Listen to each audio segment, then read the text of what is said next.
we will get started because we only have 45 minutes and I'm going to need every minute probably. And I still won't get through everything, I'm sure. So this morning, I kind of have this weird talk.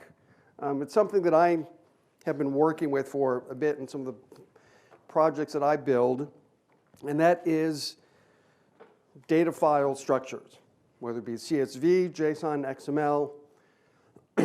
How do I know what I should be using? Now, I was talking with some people at lunch today, and JSON's all the new cool, sexy thing. In my day, all I had was CSV. This JSON. So, in 20 years, you young whippersnappers, go, oh yeah, I remember back when we had JSON, and it'll be something else. It'll be some holographic DNA-based storage.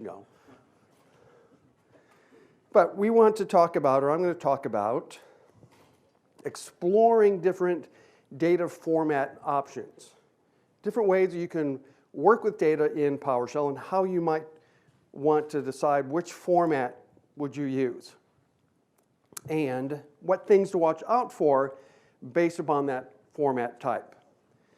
Now, I'd like to think that I don't need to do this talk, but I know, and maybe some of you have friends who have seen these things in forums where someone says, yeah, I'm trying to do this thing in a CSV file, and they're jamming in all this structured hierarchical data. Now, most of you probably, hopefully know that's just not going to work. But think, come on, I can't get this to work. Or they export something to a CSV and go, why am I getting system service controller square bracket? Well, so apparently some people need to be educated, so that's what I'm going to try to mansplain today. Now, one thing, though, that I do want to point out is all this data formatting stuff, and we'll look at converting and exporting and those kind of things. These are not things that I'm talking about that you would do inside your function. When you write a function, especially if you're building a PowerShell tool, you need to just write a structured object to the pipeline. Converting that, formatting that to XML or JSON or CSV, that is done outside of your function in your control script from the pipeline. So I'm not talking, and I don't want to see functions that export or create CSV data. That's not what you should be doing. Now, I know there are always exceptions. That's why I have the little asterisk up there. I'm going to be talking about using data structures that you might have to incorporate into your functions or tools. And then also, I've got all this stuff that I'm generating, and I need to put it in some other format for some other purpose. And that's what I want to kind of talk about. So so you might, in a control script, that's where you can have your XML and JSON and CSV and whatever other formats, baby DNA, storage, whatever comes up. So I want to talk about a little bit about how you might incorporate different data structures into your tools, and that's pretty much the only slide. So again, there is the link. So I'm going to go back to my trusty ISE. What the? What happened there? You don't see? No. Yeah. Let's try this again. You did see the slide, right? The slide was up. Okay. So as soon as all right. Now, before anyone dings me, the only reason that I'm using the PowerShell ISE is for demonstration purposes. This, to me personally, is a much better presentation tool. I do all my coding and stuff in VS Code, so don't jump on me because I'm using the ISE. This is also much easier to see. All right, so let's say that you have a script, and it generates some objects like that. Something that you pipe it to get member. You can see, even though there are no properties, don't worry about that. Just look at the types. So I've got an object with a date and a string and an integer and a time span and a double. Right? So we always should be thinking about objects in the pipeline. So let's look at some of the first things we have to care about. You can see my little comment up there. Type is probably the #1 thing to think about. So when you are deciding what data format you're going to work with, one of the things that I always tell people or ask people is, who's going to use that data? How is it going to be used? Well, first of all, is anyone going to use that data? If that data is just going in a file and no one's ever going to look at it again, why bother? So we have to be aware of type, and this is what trips up a lot of people more than I would like to think it should, but it does. So I'm going to take that $A, which has all those fake members, and pipe that to export CSV. So I've now created a CSV file. And that's if you want to look at that, right? Most people have seen a CSV file. Now this is where it gets interesting. So I'm going to import that into another variable $B. And we look at $B. Kind of looks the same. However, right, we hopefully all know this, but in case you don't, in CSV, everything gets imported and treated as a string. Now, if I wanted to pipe this CSV to other things, and maybe my commands had parameter binding, and they had a type, yeah, then I could probably coerce the object. So it's not necessarily a bad thing, but you need to be aware that you lose type when you export to a CSV. Now, I don't necessarily lose type for the type of object, that's that type data, but the different properties now, see, they're all strings. Which if I were to try to sort or group or do something based on the type, that's going to fail. So you have some options. I shared some things that I've done in the past. For example, well, yeah, you can see that. I'm going to re-import that, and then for each line, I can just create a custom object and specify the properties and just cast the values as a particular type.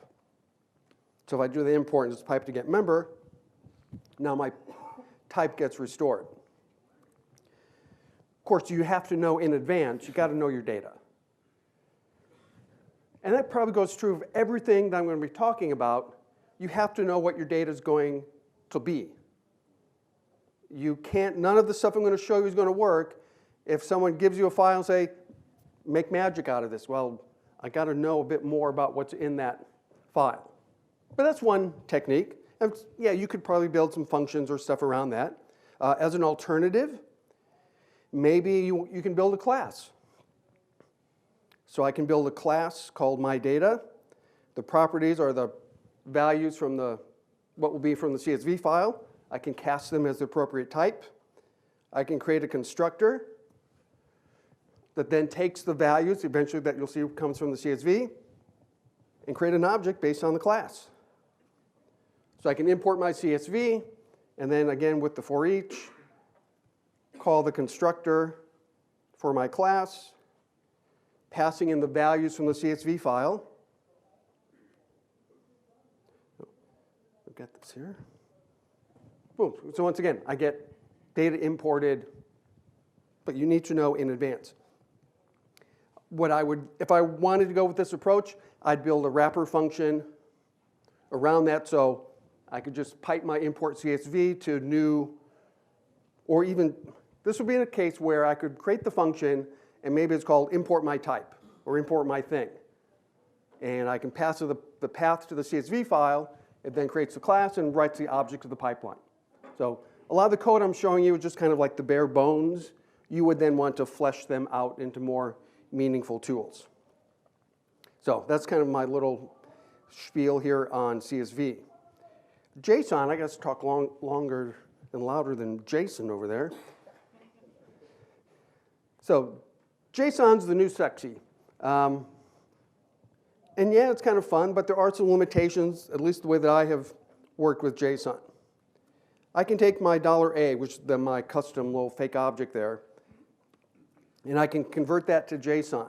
Now, one of the things that you may not realize is, like with XML, you can control the depth or how far the object gets serialized. Now, in my case, what I have in my little $A object is really simple. But you can see that it serialized the date into something, and I serialized my TS, though, looks like a string. So I'm losing some type here.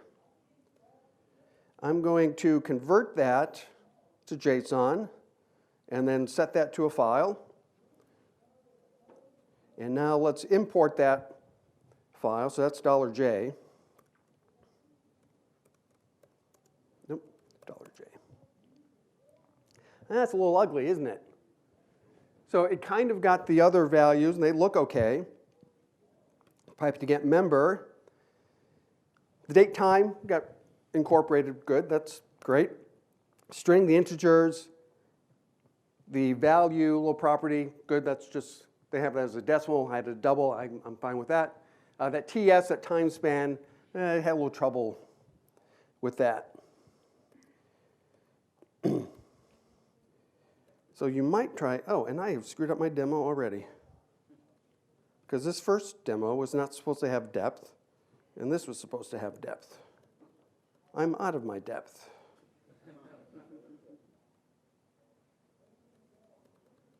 Okay, well, we're just going to keep going. Let's do $K here. So let's, oh, I better do all of this. I already have obj2 from a previous setup, so maybe this will work. Let's see what $K looks like. Oh, there we go. Yeah, so this version of the JSON file that I created earlier,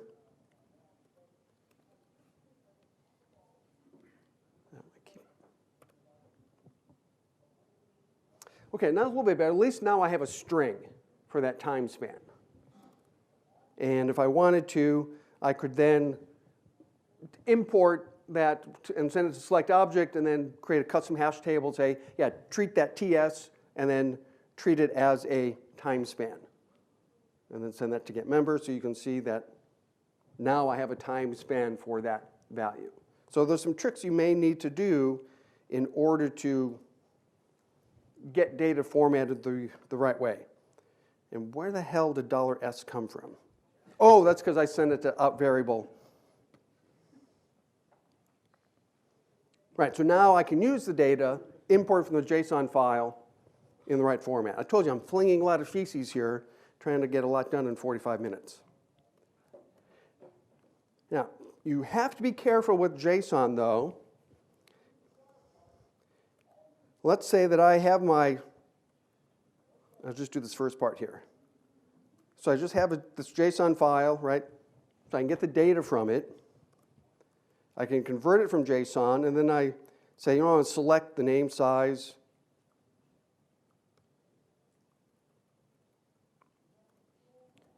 So let's send that to get member.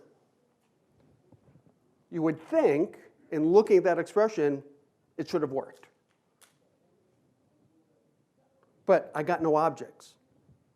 Now, one thing I want to point out, and this is what your clue is, look at the type name.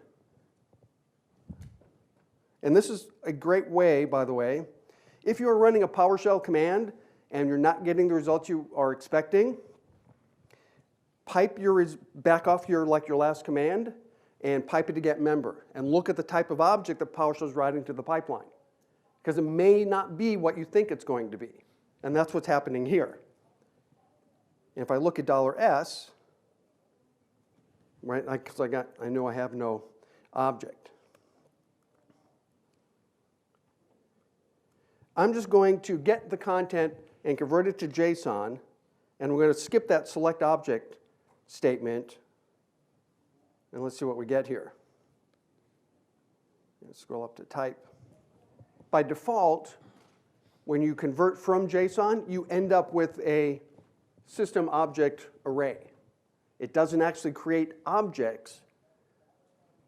Now, PowerShell will try to do what it can to try to unroll things for you, but sometimes it doesn't work the way that you expect it to.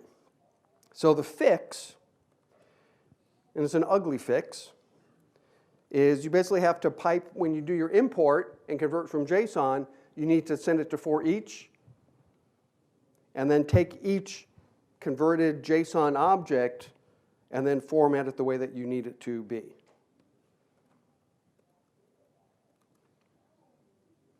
So when I do that, now I'll get the results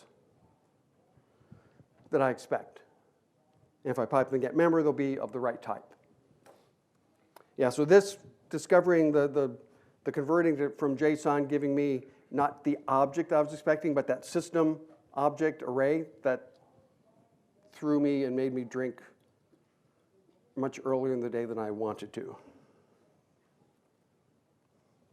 So those are some, at least with CSV and JSON, some things to think about. CSV file, again, is a flat data structure. We could spend a lot more time on this, but you cannot have nested objects in a CSV file. So don't try to build a CSV file with new user accounts and their group information and their mailbox information. Just not going to work. That's where things like XML will come into play. JSON could work for that because JSON will respect a hierarchy, but do not use a CSV file format for that. Now, the reason I'm showing you some of this is I'm going to share some experience that I had building some of my own tools. So I have here another CSV file. I'm just going to import. So I live in PowerShell. I have built all sorts of PowerShell tools to manage my day. And one of the tools that I built was a little reminder system. So this loads up in my profile, but I needed a way, and so in my profile then it shows me all the stuff that's going to happen in the next 7 days so I don't forget. As I was building this tool, I had to try to figure out what was the best mechanism or storage for this. So this is another thing I was trying to talk about at the beginning of my session here. The data formats is not so much how you might just want to, yeah, I need to save this file to XML so I can use it somewhere else. You may have data that you want to build or work with inside your tool itself. So I have my CSV file. Now, of course, my CSV file, everything's a string, and I'm dealing with dates. And I want to be able to say, hey, I need to know what events are coming up in the next 7 days. So I actually built a function, here's called getTickle, where I import my CSV file. I have my date threshold. I have a parameter if I want to see everything. What I have to do, though, is I have to import the CSV file and recast everything as the appropriate type. Now, this, again, is something I could have done with a class. I just did this with a select object. And I also have a command to create a new entry. So in this case, I just have to create an object. Now, here's an exception, because I know that I'm writing to, the result of this is create a new entry in my storage system. Okay? So this is my exception to the rule that I'm going to get away with. That's not writing this to an object of the pipeline. Its end result is updating the CSV file. And then I also have an option to set an event. Now, this is where things get a little tricky. Because in order for me to modify that CSV file, I kind of have to recreate the entire CSV file. Yeah, I know there are probably things I could do with an ODBC driver or something, trying to mount it as a database and all that. But if I'm going to do that, I might as well just use a database. Which ultimately, I'll jump to the cake pulling out of the oven. Ultimately, on my main laptop at home, my main system at home, that's what I've done. But my initial build of all of this was with a CSV format. And if I want to delete an entry, again, I have to delete the entire CSV file and recreate it. Of course, that always makes me a little nervous because something could go wrong. And with my life, it will go wrong. Now, on the plus side, it does make it easier because it's just a CSV file. So I can put it in Dropbox, and as long as I have this laptop and another laptop or my main desktop, and I can just point the same command, so I don't have to. It's much easier to synchronize. So there's some value to that. I then decided, you know what, maybe I need something more structured, so I don't have to deal with converting to types and all of that. So then there's XML. How many people are afraid of XML? Yeah, I used to be that way until I forced myself to use it. Same with regular expressions. Go, oh, I don't want to. Yeah, I used to think XML was a dirty three-letter word, but it has its advantages if you take the time to learn it. And again, I'm not going to go through all of this code. You can try things out if you want. So what I ended up doing, and I've used the XML structure for some other kind of similar projects where I'm storing something that I want to track, and I use an XML file as my storage facility. Advantages of XML, it's hierarchical, so I can have nested things. It can maintain type. You have options with XML in PowerShell in that you can use the export CLI XML, which is great if you just want to serialize something to use elsewhere in PowerShell. But most of the time, if you want pure XML, you have to use the convert XML commandlet, save that to an object, and then invoke the save method. And a little tip on the save method, make sure you use a full path, because if you use a relative path, it may not be saved where you think it's going to be saved. That's where using the convert path commandlet comes in really handy, if you've never seen that before. But with XML, I can also use, so here's my entry here, for example, to create a new entry, I can convert it to XML. I get a node object. This is a lot more complicated, which is why most of you shudder when I mention XML. On the plus side, now I know this will send some of you into spasms. Paula, avert your eyes. Select XML. Oh, no, ooh. XML is a great tool if I need to find something in the file without having to manipulate the whole file.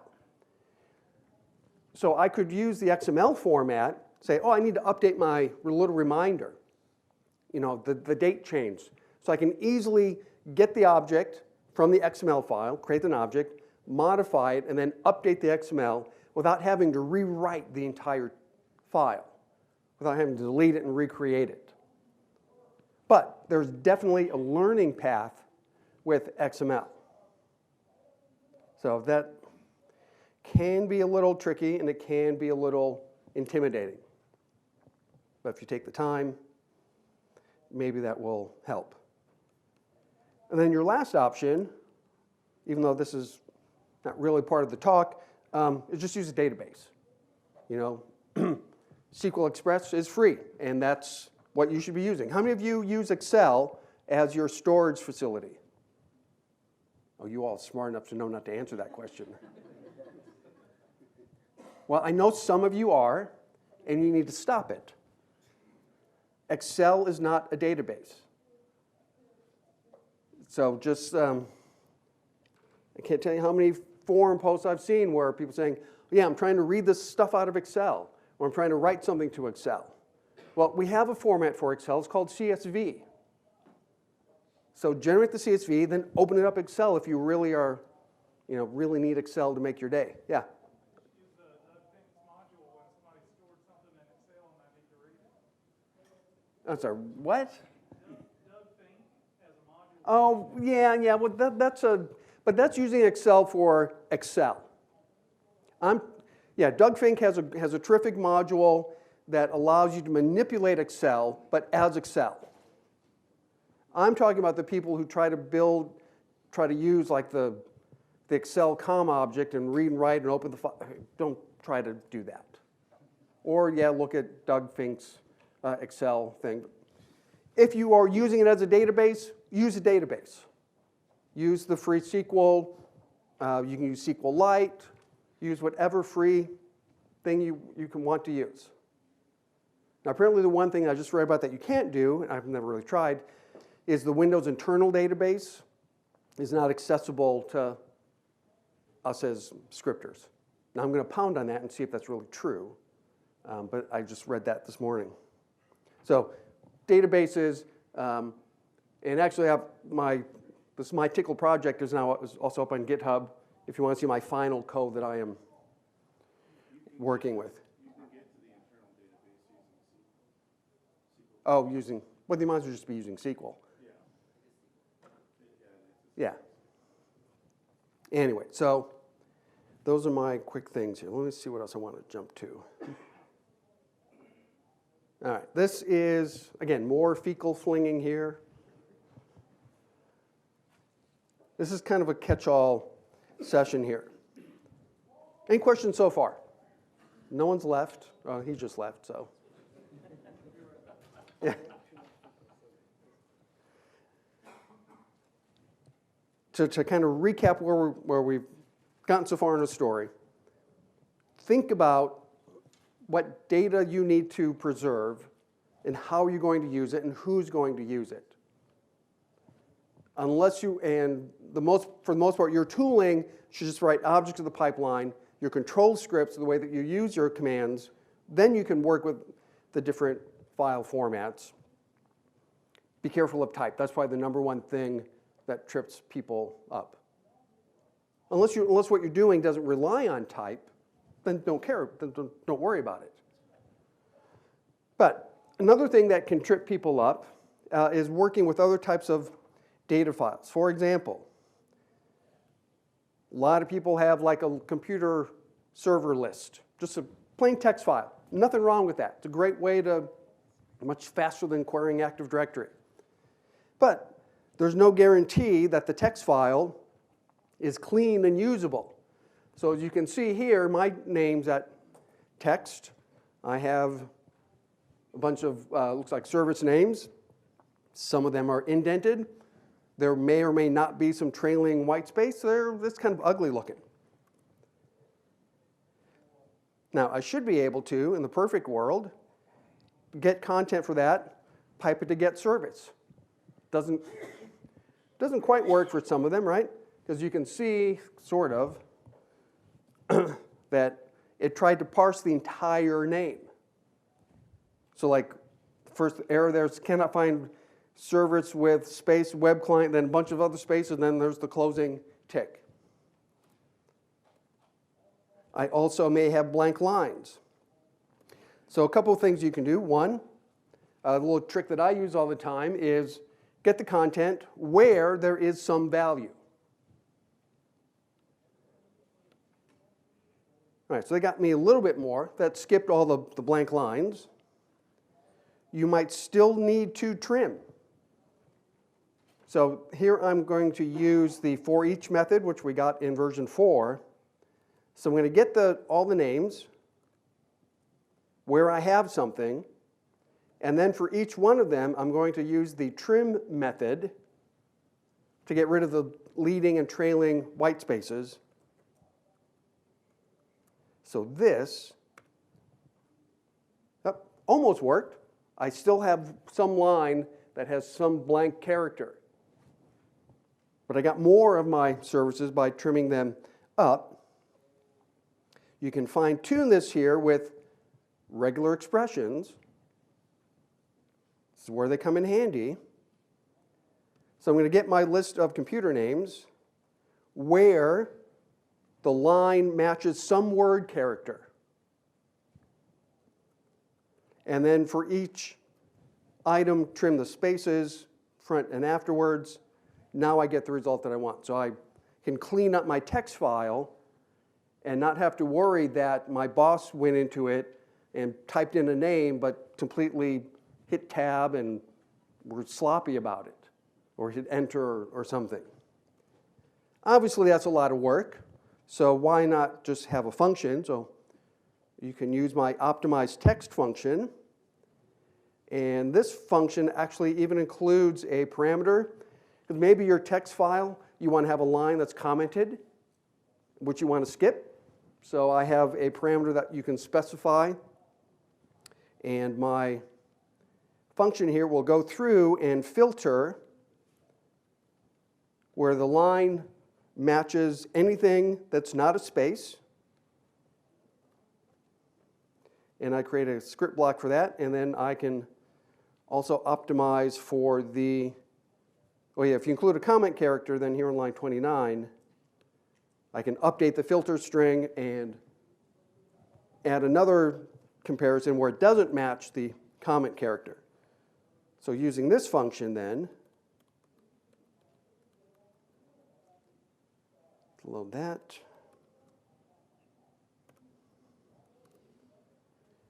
Now all I have to do is just pipe, let me scroll down here, pipe getting my content a list of names and send it to my optimized text, which then writes back to the pipeline. So I can send that to get service. No fuss, no muss. Works just great. Or this file, names.to, maybe I have some comments. Still an ugly file. I can say, hey, run that, but skip any line that starts with the pound symbol. I find that very helpful. Yeah, because you can't trust anyone to make a decent text file these days. Any questions on that? Does that look useful to anyone? Anyone have people who make sloppy text files? Yeah. All right. All right. I'm not going to run through all this demo, but another thing that might be an issue in trying to decide in terms of what structure to use, it shouldn't matter anymore because storage is basically free. But it could matter in terms of performance for other things. And you can run through the process in your own building to see which one works best. Is things like XML files have the most overhead.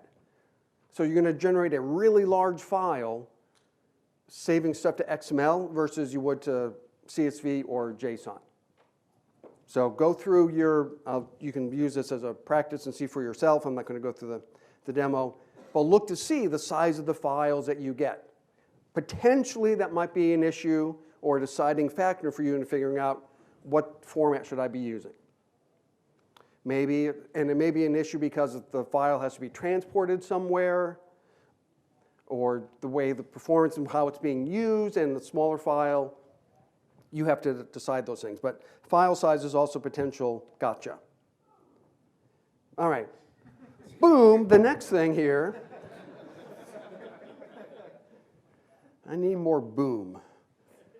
All right, in the last few minutes here, how many of you were listening to Jason and Richard and me bitch and moan yesterday?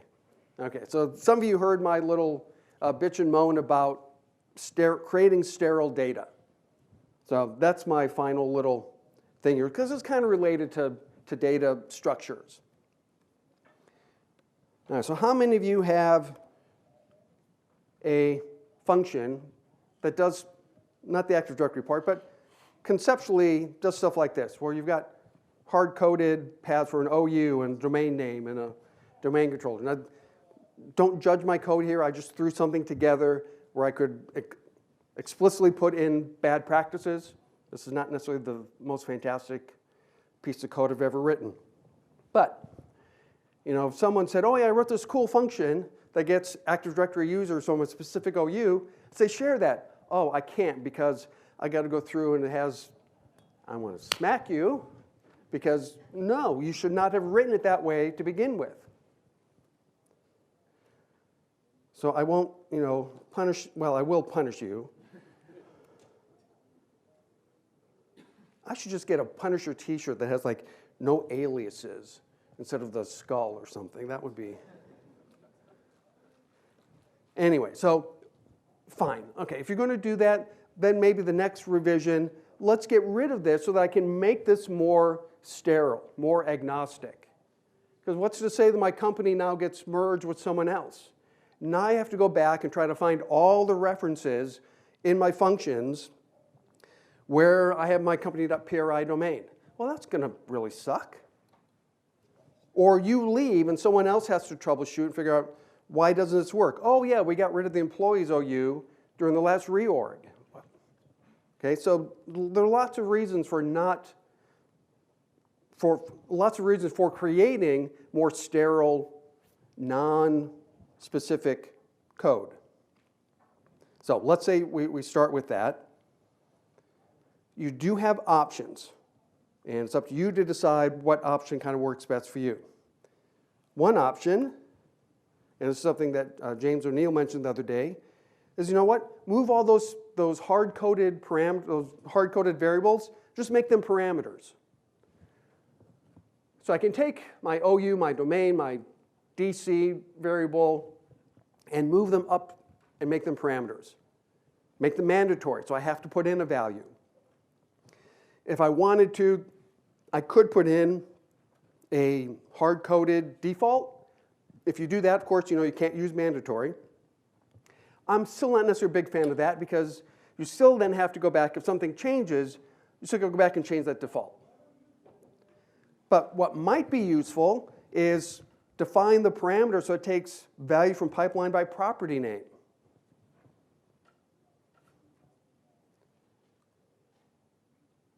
Because then, and I'm not going to run this because I'm not set up in my domain, then I can just take some CSV data.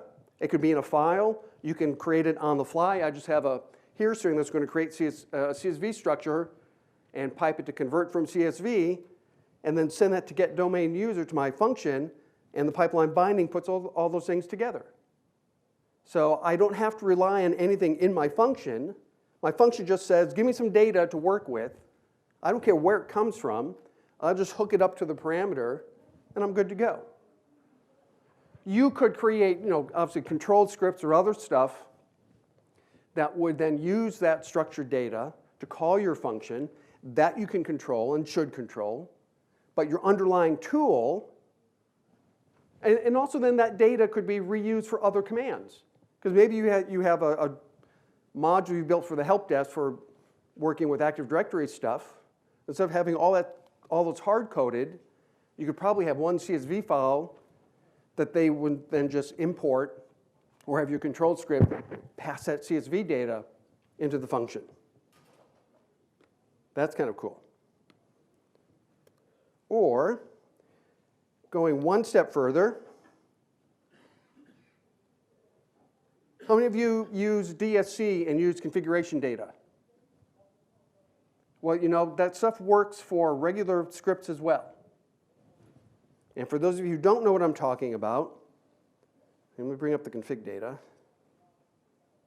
You can create a hash table. You can do it on the fly and do it in memory. You can put it in a PSD1 file. Now, this is a data file. So I'm OK having hard-coded information because that's the whole point. It's a data file. So what I've done here is I've created a hash table that has my OU, the domain, the DC, in a PSD1 file. This version of the function has a parameter, and I've made it mandatory, to pass configuration data to the command, which is kind of like splatting, which would be another approach that you could take. Then within the function, I got a couple lines here. One of them is to import that data file. And there are a couple ways you could do this. This is the easy way now in V5 and later. Import that PowerShell data file. And now that's saved as a variable $config, which is just a hash table. Then within my function, like down here, I'm creating a parameter hash table that I'll ultimately splat to get AD user. So then I just put in the variables that I pulled in from my config data. Again, nothing's in the function.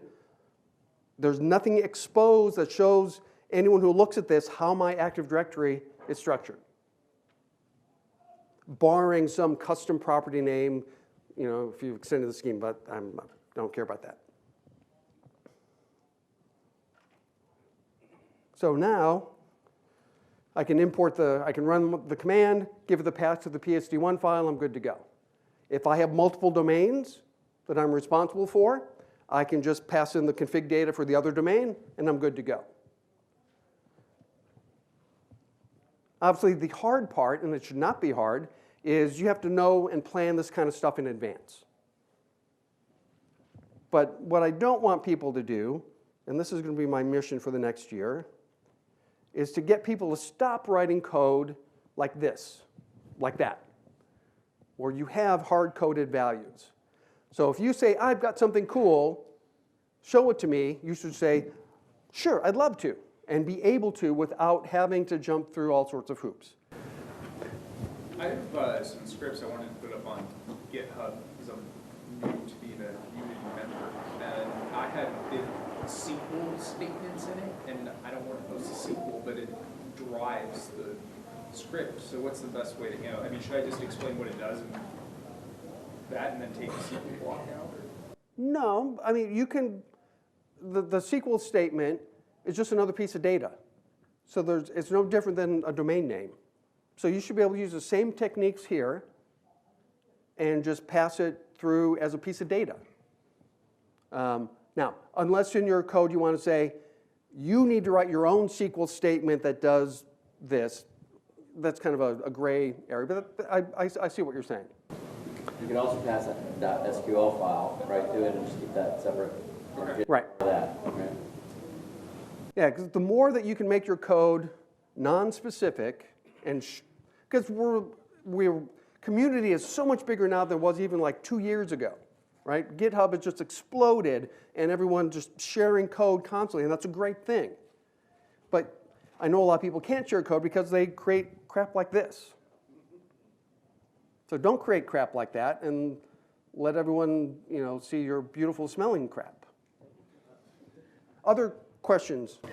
So the PSD1 versus JSON or something, does it keep the type data and things like that when you? Well, the PSD1 file is just a hash table. So Nested hash tables, right, as well? yeah, you could do a nested hash table like you would in DSC. Yeah, you can make your PSD1 file as complicated as you need it to be.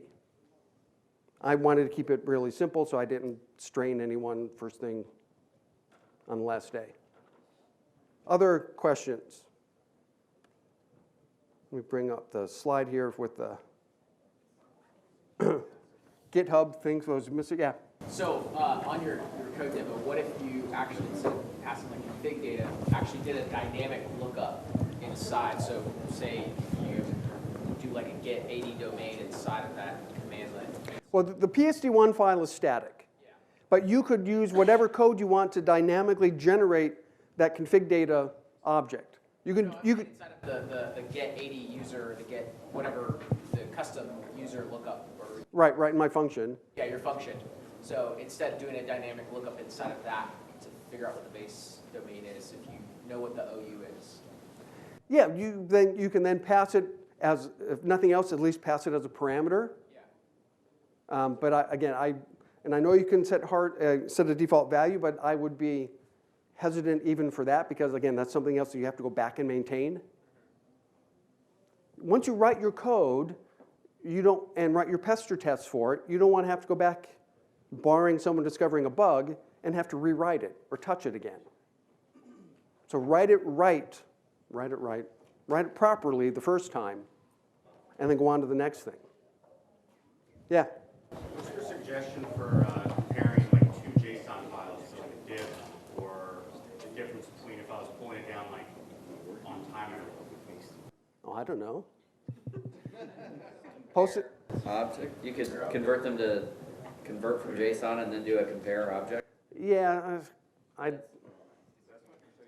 yeah, that's the kind of thing that's what the PowerShell.org forums are for. Yeah, I don't have an answer off the top of my head. I'm sure it can be done. JSON is an interesting file format. Thing about JSON is, and with XML, you got to be careful of syntax and case.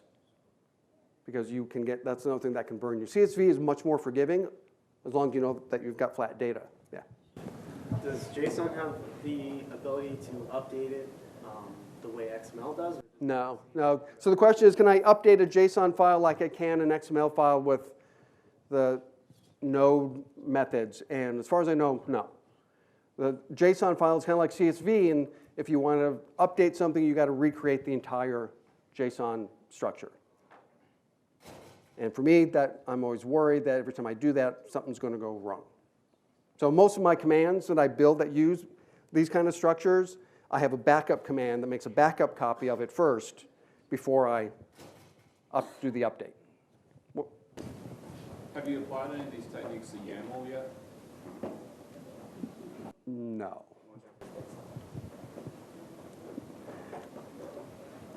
But you could, I suppose. I was just curious if you ran any gotchas with it. Now, most of the stuff that I deal with is XML or JSON. I think I've even moved away from some of the CSV stuff for my little tools where I'm working with a structured data. Or I just have SQL Express running and I just do stuff in the SQL database. The challenge with like the MyTickle module that I have is if I want someone else to use it, I want to be able to install it and run it.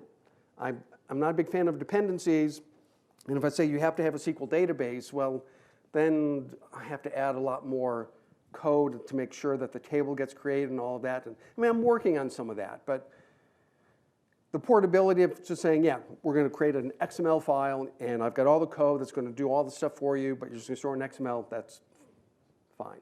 So yeah, you can look at my projects up on GitHub, and you can see how all those things work.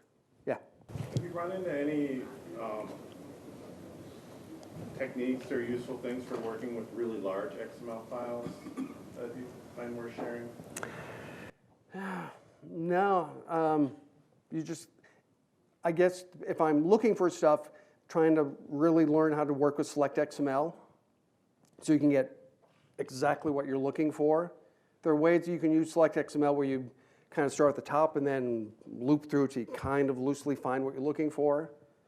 I'm by no means a master with select XML. I always have to go back and look at my notes or other code and go, how did I do that before? So yeah, if you have a really large XML file and you're trying to find data, that's what select XML and XPath, another dirty word, is for. One more question. So in trying to make everything more portable, is there a good way to export a data table object that you can just import later? Because like they get a lot of the same benefits that a database gives you, because you can just use SQL to do your selects and updates. Yeah, you can, I think with the data table, you're going to have to make it transportable, you're going to have to serialize it, which means you're going to have to put it in CSV, XML, JSON, or some other structured text format, and then recreate the data table object in PowerShell. I'm not aware, I can't recall offhand if the data table object has any methods to save to file or not. You can save you can save the table in the schema to XML, but I've seen the methods, but I haven't really had a good chance to play with them to see how well they actually work. You might want to check the VBA tools. I think they may have something in there for that, but I'm not 100% sure. Yeah, or again, forums at PowerShell.org are your place to go. All right. Well, I think it's time for more coffee. Everyone get pumped up and ready for Iron Scripter, and I'll be around all day today, so if you have any other questions, come find me. Thanks for coming.